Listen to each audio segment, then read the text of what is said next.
Everybody like and subscribe, praise the bell icon. Story number 1. A group of 5 friends, Rachel, Eli, Marcus, Tasha, and Devin, had been planning their winter ski trip for months.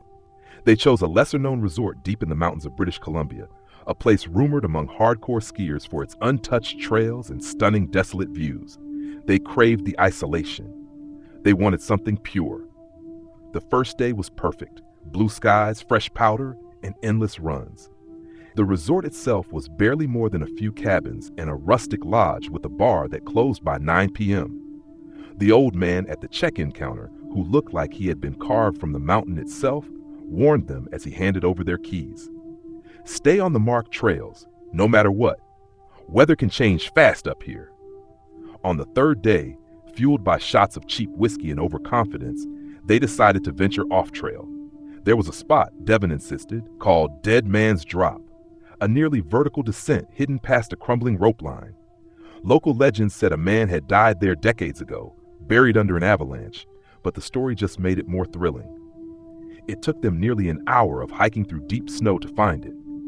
The rope was still there, frayed and half buried. Beyond it, the trees thinned out into a steep, untouched slope that gleamed under the gray sky. They went for it, laughing and shouting as they carved into the untouched snow. It was pure adrenaline. Halfway down, the weather shifted with brutal suddenness. The sky darkened, the temperature dropped, and a heavy, blinding snow began to fall. Visibility dropped to almost nothing in minutes. The slope that had seemed wide and open now felt claustrophobic, choked with ghostly trees and sudden drop-offs. Rachel yelled to regroup, but their voices seemed to disappear into the storm. They tried to stay together, but it was like the mountain was swallowing them one by one. Devin was the first to vanish. One moment he was just ahead. The next, a patch of the slope collapsed under him with a muffled roar, dragging him into a cloud of white. They called his name, but there was only silence. Panic set in.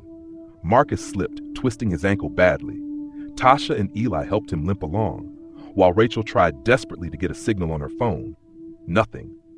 The battery, drained by the cold, died in her hands. Then they saw the cabin.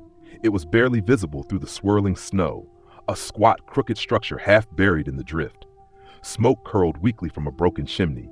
It shouldn't have been there. There was no mention of cabins beyond the trails. No one questioned it, though. They were freezing, injured, and scared. The door creaked open before they even touched it. Inside, the air was somehow colder. The walls were warped and wet, the windows crusted with ice on the inside.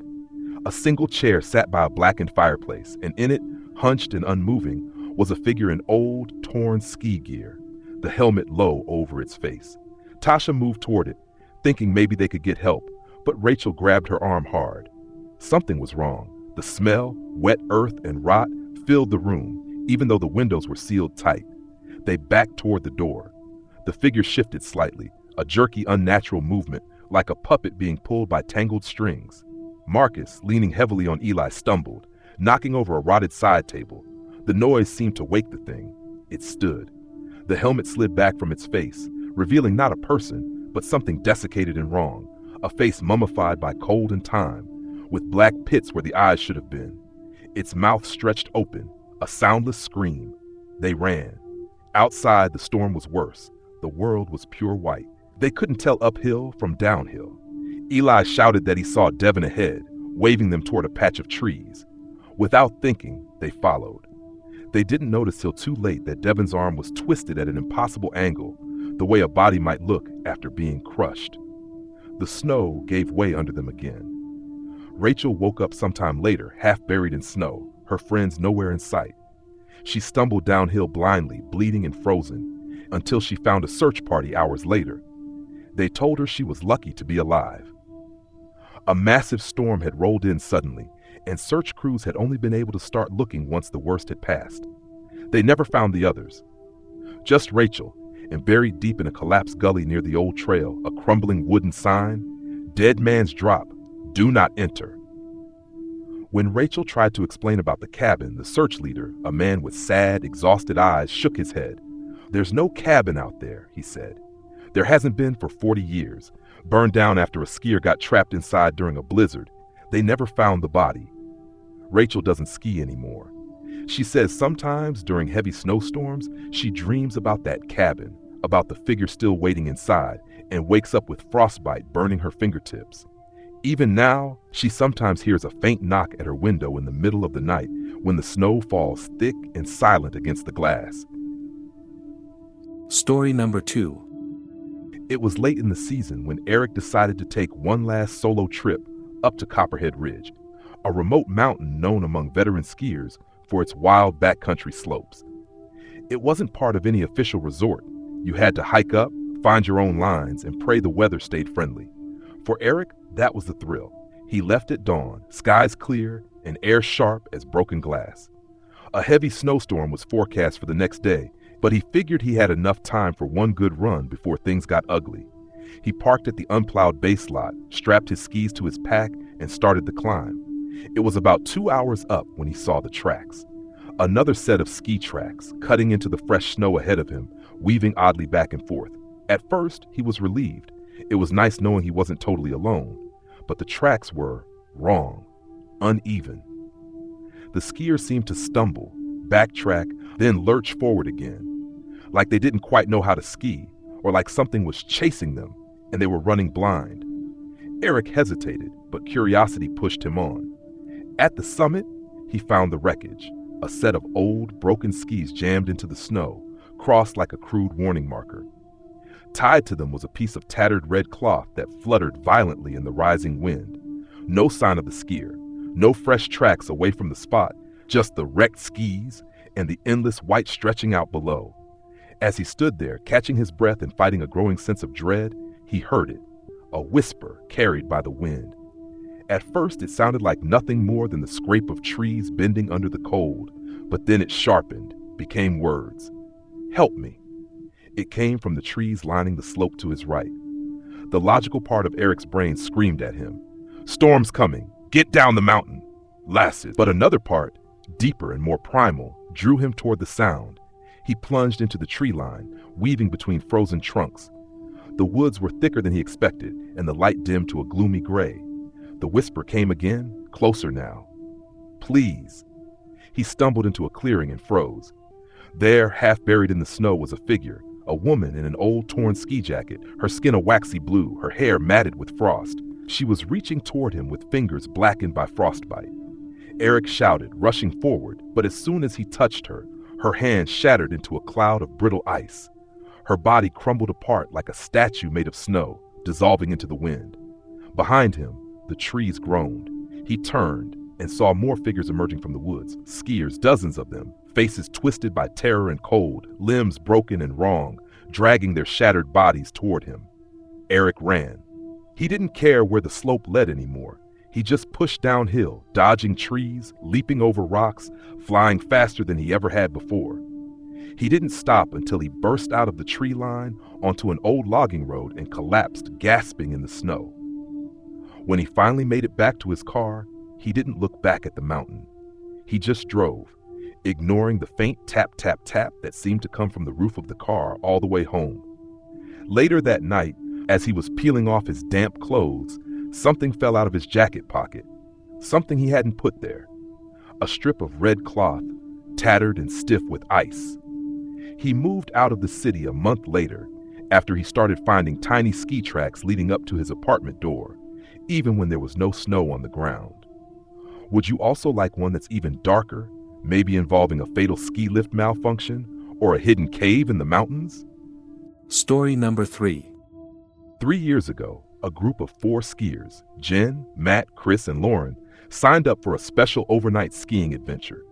It was something few had done, skiing at night under a full moon deep in a restricted section of a massive old resort that had partially closed after a series of accidents years earlier. The place had a reputation among locals, but the group brushed it off as tourist nonsense.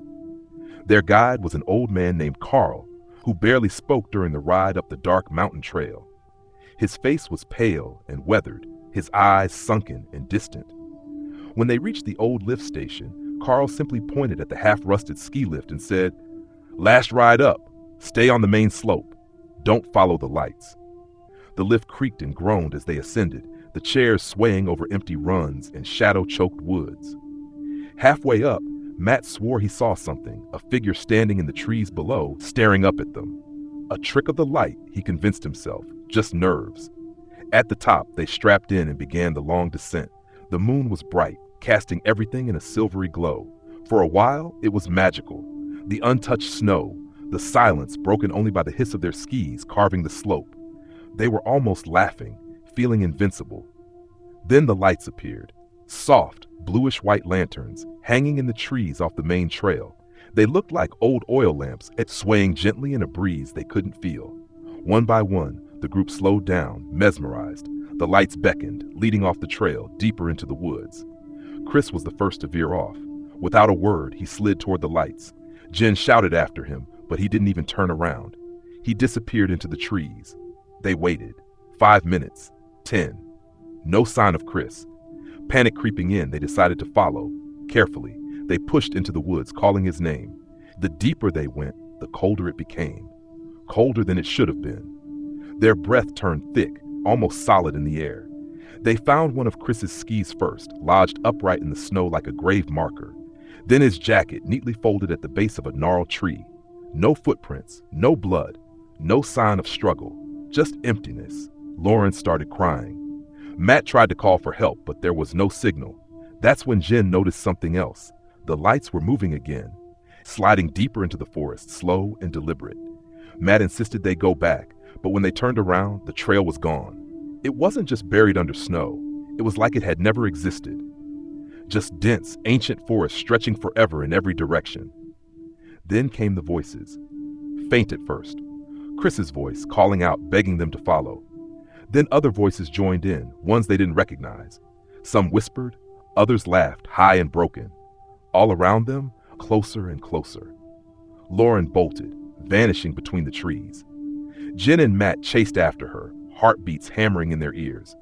They thought they heard her up ahead, screaming, until the scream was cut off in a wet, choking sound. They never found her. Jen and Matt stumbled through the woods, desperately following any hint of an opening. After what felt like hours, they burst out onto an abandoned maintenance road, collapsing in the snow. No sign of the ski lift, no sign of Carl. They spent the night shivering, too afraid to move. At dawn, a search party found them wandering down the access road, frostbitten and incoherent. They never found Chris or Lauren. The rescue team said there were no tracks, no signs anyone else had even been on that mountain with them.